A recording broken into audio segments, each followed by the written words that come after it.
ഈശോ മിശിഹായിൽ പ്രിയ സഹോദരി സഹോദരന്മാരെ, ഈശോയുടെ വത്സര ശിഷ്യനായിരുന്ന തോമസ് ലീഹായുടെ ദുഃഖാന നമ്മൾ ആഘോഷിക്കുന്ന സുന്ദര ദിനമാണിന്ന്.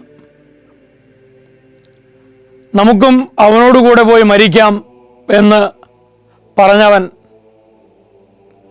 തന്നെ അവനു വേണ്ടി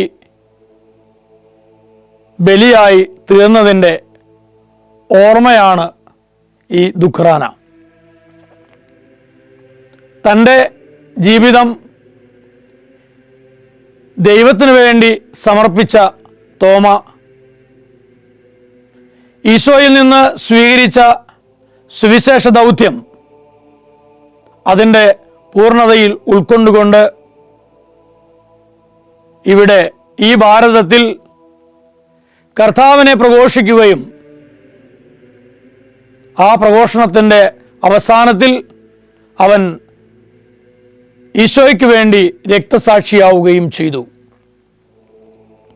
വിശുദ്ധ യോഹന്നാൻ എഴുതിയ സുവിശേഷത്തിൽ കാണുന്ന ചില ഭാഗങ്ങളിലാണ് തോമായെക്കുറിച്ച് പ്രതിപാദിക്കുക.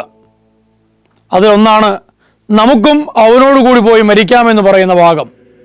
രണ്ടാമത്തേത് തോമസ് ലീഹ ഉത്ഥിതനായ ക്രിസ്തുവിനെ കണ്ടുവെന്ന് മറ്റുള്ളവർ പറഞ്ഞപ്പോൾ അവനെ കാണാതെ അവനെ തൊടാതെ ഞാൻ വിശ്വസിക്കുകയില്ല എന്ന് ശാഠ്യം പിടിച്ച തോമ.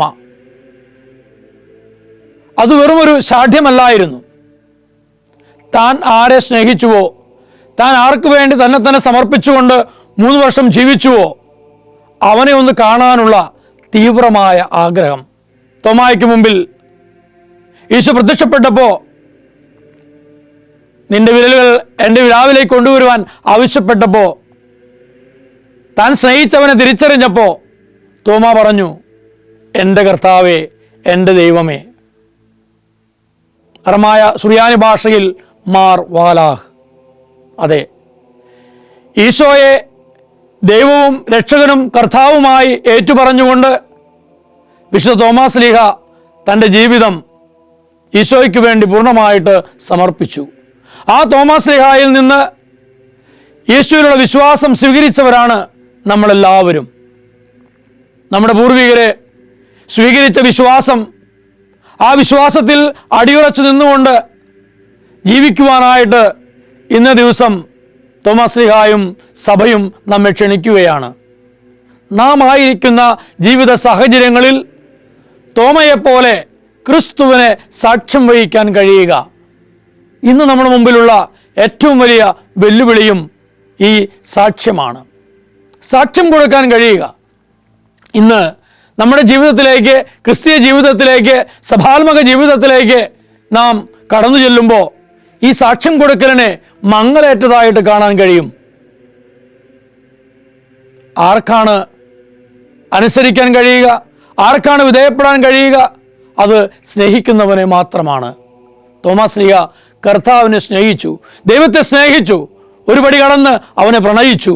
ആ പ്രണയത്തിൻ്റെയും സ്നേഹത്തിൻ്റെയും പരിണിത ഫലമായിരുന്നു തോമസ് ലീഹായുടെ വിധേയത്വത്തോടുകൂടെയുള്ള സുവിശേഷ പ്രഘോഷണം. തോമസ് ലീഹായ്ക്ക് ആ നാട്ടിൽ ജീവിക്കാമായിരുന്നു, ആ നാട്ടിൽ സുവിശേഷം പ്രസംഗിച്ചുകൊണ്ട് നടക്കാമായിരുന്നു. പക്ഷേ അവൻ തൻ്റെ ലക്ഷ്യം, തൻ്റെ ദൗത്യം മിശിഹ ആഗ്രഹിച്ചതുപോലെ നിറവേറ്റാനായിട്ട് തന്നെ വിധേയപ്പെടുത്തിയപ്പോൾ തോമസ് ലീഹ ഭാരതത്തിലെത്തി. അതെ, സാക്ഷ്യം കൊടുക്കണമെങ്കിൽ നമുക്ക് ആരുടെയാണോ സാക്ഷ്യം കൊടുക്കേണ്ടത് അവനോട് നമുക്ക് സ്നേഹമുണ്ടായിരിക്കണം. സ്നേഹമുള്ള സഹോദരി സഹോദരന്മാരെ, ഈ ദുഃഖാന നമ്മൾ ആഘോഷിക്കുമ്പോൾ സഭയും തോമസ് ലീഹായും നമ്മോട് ആവശ്യപ്പെടുന്നത് സാക്ഷ്യം കൊടുക്കുവാനാണ്. ആർക്ക്? ഈശോയ്ക്ക്. ഈശോയ്ക്ക് സാക്ഷ്യം കൊടുക്കണമെങ്കിൽ ആദ്യം നാം ഈശോയെ സ്നേഹിക്കുന്നവരാകണം. നാം എപ്പോഴും ദൈവത്തെ സ്നേഹിക്കുന്നുവെന്ന് പറയുന്നവരാണ്, ഈശോയെ സ്നേഹിക്കുന്നുവെന്ന് പറയുന്നവരാണ്, സഭയെ സ്നേഹിക്കുന്നുവെന്ന് പറയുന്നവരാണ്. പക്ഷെ നാം ദൈവത്തെ സ്നേഹിക്കുന്നുണ്ടോ? നാം ഈശോയെ സ്നേഹിക്കുന്നുണ്ടോ? സഭയെ സ്നേഹിക്കുന്നുണ്ടോ? കാരണം സ്നേഹമുണ്ടെങ്കിൽ അവിടെയെല്ലാം വിധേയപ്പെടലാണ്. തോമസ് ലീഹ ദൈവത്തിന് വിധേയപ്പെട്ടതുകൊണ്ടാണ് തൻ്റെ ജീവിതത്തെ ദൈവത്തിനായിട്ട് സമർപ്പിക്കാൻ കഴിഞ്ഞത്. സ്നേഹമുള്ളവരെ, ഇന്ന് ഈ ദുഃഖാന ആഘോഷിക്കുമ്പോൾ തോമായെ പോലെ നമുക്കും ക്രിസ്തുവിനെ ജീവിതത്തിൻ്റെ എല്ലാ നിമിഷങ്ങളിലും സാക്ഷ്യം കൊടുക്കാൻ കഴിയുന്നവരായിട്ട് മാറേണ്ടതുണ്ട്. ഇന്നിൻ്റെ ഏറ്റവും വലിയ ആവശ്യകതയും ക്രിസ്തുവിനെ ജീവിത സാഹചര്യങ്ങളിൽ സാക്ഷ്യം കൊടുക്കുന്ന ക്രിസ്ത്യാനിയാവുക എന്നുള്ളതാണ്. തോമസ് ലീഗ നമുക്ക് വേണ്ടി മാധ്യസ്ഥം വഹിക്കട്ടെ. 2000 വർഷങ്ങൾക്ക് മുമ്പ് നമ്മുടെ പൂർവികർക്ക് ലഭിച്ച ആ ക്രിസ്തു വിശ്വാസം, ഈശോയുള്ള വിശ്വാസം, അത് അഹങ്കുരം കാത്തുപാലിക്കാൻ നമ്മൾ ശ്രദ്ധാലുക്കളാകണം. ആ വിശ്വാസം ജീവിക്കാൻ നമ്മൾ തയ്യാറാകണം. നമ്മുടെ മക്കൾക്കത് കൈമാറാൻ കഴിയണം. നമ്മുടെ ജീവിതത്തിൻ്റെ ഓരോ നിമിഷങ്ങളിലും എൻ്റെ കർത്താവേ, എൻ്റെ ദൈവമേ എന്ന് ഏറ്റുപറഞ്ഞുകൊണ്ട് ജീവിക്കുവാനുള്ള ഒരു ദൗത്യം നമുക്കുണ്ടെന്ന തിരിച്ചറിവ് നമുക്കുണ്ടാകണം. സ്നേഹമുള്ളവരെ, തോമസ് ലീഗ നമുക്ക് വേണ്ടി മാധ്യസ്ഥം വഹിക്കട്ടെ. താൻ ഏറ്റുപറഞ്ഞതുപോലെ നമുക്കും ആ വിശ്വാസം ഏറ്റുപറയുവാൻ തക്ക ശക്തിക്കായിട്ട് അവിടെ നമുക്ക് വേണ്ടി പ്രാർത്ഥിക്കട്ടെ. എല്ലാവർക്കും ദുഃഖാന തിരുനാളിൻ്റെ ആശംസകളും തോമസ് ലീഗയുടെ മാധ്യസ്ഥവും നേർന്നുകൊണ്ട് നിർത്തുന്നു. ഈശോ മിശിഹായിക്ക് സ്തുതിയായിരിക്കട്ടെ.